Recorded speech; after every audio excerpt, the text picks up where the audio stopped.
Operation theatre and anaesthesia technology മീഡിയയിലെ മറ്റൊരു വീഡിയോയിലേക്ക് എല്ലാവർക്കും വെൽക്കം. അപ്പോൾ ഇന്നത്തെ നമ്മുടെ ടോപ്പിക് എന്ന് പറയുന്നത് അനസ്തീഷ്യ വേപ്പറൈസർ ഫില്ലിംഗ് സിസ്റ്റം ആണ്. ഏതൊക്കെ types of vaporiser filling system ഉണ്ട് എന്നുള്ളത് നമുക്ക് നോക്കാം. First one is funnel filling system, then keyed filling system, then quick fill system and easy fill system, desflurane filling system. ഇത്രയും types of vaporiser filling system ആണ് നമുക്ക് available ആയിട്ടുള്ളത്. ഇനി ഇതിന്റെ ഓരോന്നിന്റെയും എക്സ്പ്ലനേഷൻസിലേക്ക് നമുക്ക് പോകാം. First one is funnel filling system. Isoflurane ആണ് കൂടുതലും ഫണൽ ഫിൽ സിസ്റ്റം ആയിട്ട് നമ്മൾ യൂസ് ചെയ്യുന്നത്. അതായത് ഐസോഫ്ലൂറൈൻ്റെ വേപ്പറൈസറിൽ നമ്മൾ യൂസ് ചെയ്യുന്ന ഫില്ലിംഗ് സിസ്റ്റം എന്ന് പറയുന്നത് ഫണൽ ഫില്ലിംഗ് സിസ്റ്റം ആണ്. ഓക്കെ, ഇനി ഇതിന്റെ വേപ്പറൈസർ കമ്പോണന്റ് ആയിട്ട് പറയുന്നത് ഫണൽ ആൻഡ് ക്യാപ്പ് ആണ്. അതായത് ക്യാപ്പ് തുറന്നതിന് ശേഷം അതിന്റെ ഫണലിലേക്ക് നമ്മുടെ ഇൻഹലേഷൻ ഏജന്റ് ഫില്ല് ചെയ്യുന്നതായിരിക്കും. ദെൻ ഇതിന്റെ ഫില്ലിംഗ് എന്ന് പറയുന്നത് the filler cap is removed. Filler cap remove by turning it counter clockwise and agent is poured into the filling port. അതായത് ഫില്ലറിന്റെ ക്യാപ്പ് റിമൂവ് ചെയ്യുക. അതായത് കൗണ്ടർ ക്ലോക്ക് വൈസിൽ ഫില്ലറിന്റെ ക്യാപ്പ് റിമൂവ് ചെയ്തതിന് ശേഷം നമ്മുടെ ഇൻഹലേഷൻ ഏജന്റ് ഫില്ലിംഗ് പോർട്ടിലേക്ക് പോർ ചെയ്യുക, അതായത് ഒഴിച്ചു കൊടുക്കുക. അതാണ് ഫണൽ ഫില്ലിംഗ് സിസ്റ്റം എന്ന് പറയുന്നത്. ഐസോഫ്ലൂറൈനിലാണ് ഇത് നമ്മൾ യൂസ് ചെയ്യുന്നത്. വൈവയ്ക്ക് വരാനുള്ള ചാൻസ് ഉണ്ട്. അപ്പോൾ ഐസോഫ്ലൂറൈനിന്റെ വേപ്പറൈസർ ഫില്ലിംഗ് സിസ്റ്റം ഏതാണെന്ന് ചോദിച്ചു കഴിഞ്ഞാൽ ഫണൽ ഫില്ലിംഗ് സിസ്റ്റം ആണ് എന്നുള്ളത് കറക്റ്റ് ആയിട്ട് പറഞ്ഞു കൊടുക്കാം, നോട്ട് ചെയ്ത് വെക്കാട്ടോ. ദെൻ നെക്സ്റ്റ് പോയിന്റ് എന്ന് പറയുന്നത് this can be converted to an agent specific keyed filling system by addition of an adapter that screws into the vaporizer filling. Then ഇതിന്റെ bottle കമ്പോണന്റിൽ എന്തൊക്കെയാണ് ഉള്ളതെന്ന് നോക്കാം. കളർ കോഡഡ് ആയിട്ടുള്ള adapter ഉണ്ട്, screw thread ഉണ്ട് ആൻഡ് സ്കേർട്ട് വിത്ത് സ്ലോട്ട് ഉണ്ട്. ഇനി നമുക്ക് കീഡ് ഫില്ലിംഗ് സിസ്റ്റത്തിനെ പറ്റിയിട്ട് നോക്കാം. ഫസ്റ്റ് പോയിന്റ് എന്ന് പറയുന്നത് വേപ്പറൈസർ കമ്പോണന്റ് ആയിട്ട് വരുന്നത് വേപ്പറൈസർ ഫില്ലർ റിസെപ്റ്റക്കിൾ ആണ്. ദെൻ ഫില്ലിംഗ് എങ്ങനെയാണെന്ന് വെച്ചാൽ there may be a single port for both filling and draining. അതായത് ഫില്ല് ചെയ്യാനും ഡ്രെയിൻ ചെയ്യാനും സിംഗിൾ പോർട്ട് ആയിട്ട് വരുന്നതുമുണ്ട്, അല്ലെങ്കിൽ ടു പാർട്സ്, അതായത് upper one for filling and lower for draining. ഈ രണ്ട് രീതിയിലും ഇതിന്റെ ഫില്ലിംഗ് വരുന്നതുണ്ട്. ദെൻ നെക്സ്റ്റ് പോയിന്റ് എന്ന് പറയുന്നത് an air vent may be located on the vaporizer to prevent air lock.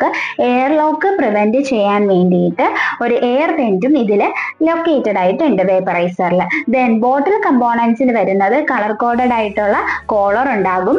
ഇനി നമുക്ക് ഓരോന്നിന്റെയും കളർ കോഡിങ്സ് നോക്കാം. ഹാലത്തിന്റെ കളർ കോഡിംഗ് റെഡ് ആണ്, yellow sevoflurane, purple isoflurane, orange enflurane, blue ഡെസ്ഫ്ലൂറൈൻ.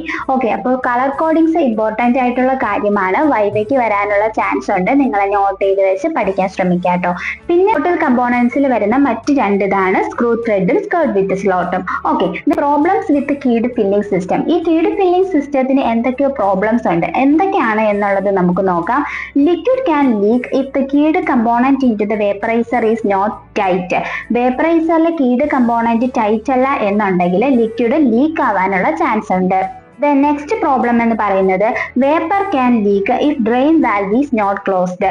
Drain valve close ആയിട്ടില്ലെങ്കിൽ vapour leak ആവാനുള്ള ചാൻസ് ഉണ്ട്. Then misalignment of the filling channel and air channel make it difficult to fill the vaporizer. Okay, ഈ മിസ്അലൈൻമെന്റും ഇതിന്റെ ഒരു പ്രശ്നമായിട്ട് വരുന്നുണ്ട്.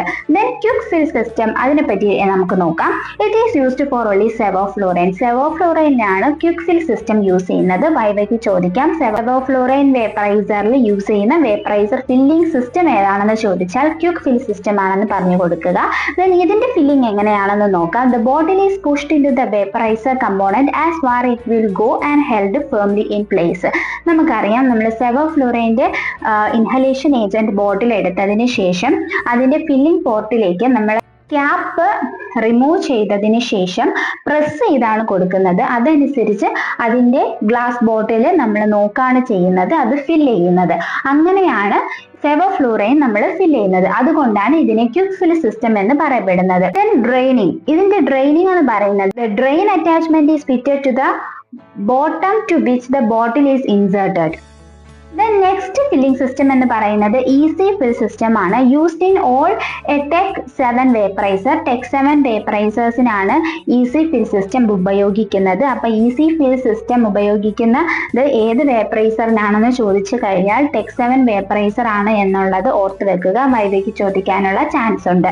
Then they are used for, ഇത് ഉപയോഗിക്കുന്നത് ഫില്ലിങ്ങിന് വേണ്ടിയിട്ടും ഡ്രെയിനിങ്ങിന് വേണ്ടിയിട്ടും storage of anaesthetic agent store ചെയ്യാൻ വേണ്ടിയിട്ടുമാണ്. They also reduce air pollution and prevent water and other contaminants entering the vaporizing chamber. Vaporizing chamberയിലേക്ക് വാട്ടറും അതുപോലെ തന്നെ എയർ പൊല്യൂഷൻസും മറ്റ് കണ്ടാമിനൻസും ഒന്നും തന്നെ എൻ്റർ ചെയ്യാതിരിക്കാൻ വേണ്ടിയിട്ട് ഹെൽപ്ഫുൾ ആകുന്നുണ്ട്.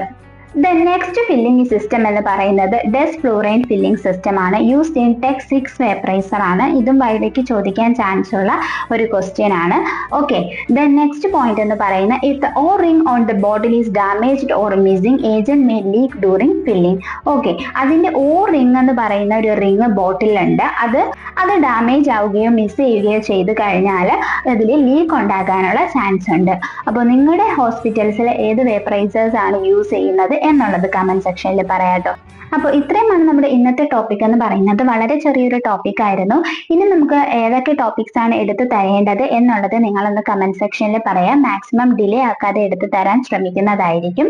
ഓക്കെ, ഞാൻ പറഞ്ഞ കാര്യങ്ങൾ മനസ്സിലായിട്ടുണ്ടെങ്കിൽ ഒന്ന് ലൈക്ക് ചെയ്യുക. അതോടൊപ്പം ഈ സബ്ജക്ട് പഠിക്കുന്ന സ്റ്റുഡൻസിലേക്ക് ഇതൊന്ന് ഷെയർ ചെയ്ത് കൊടുക്കുക. സബ്സ്ക്രൈബ് കൂടെ ചെയ്യാട്ടോ.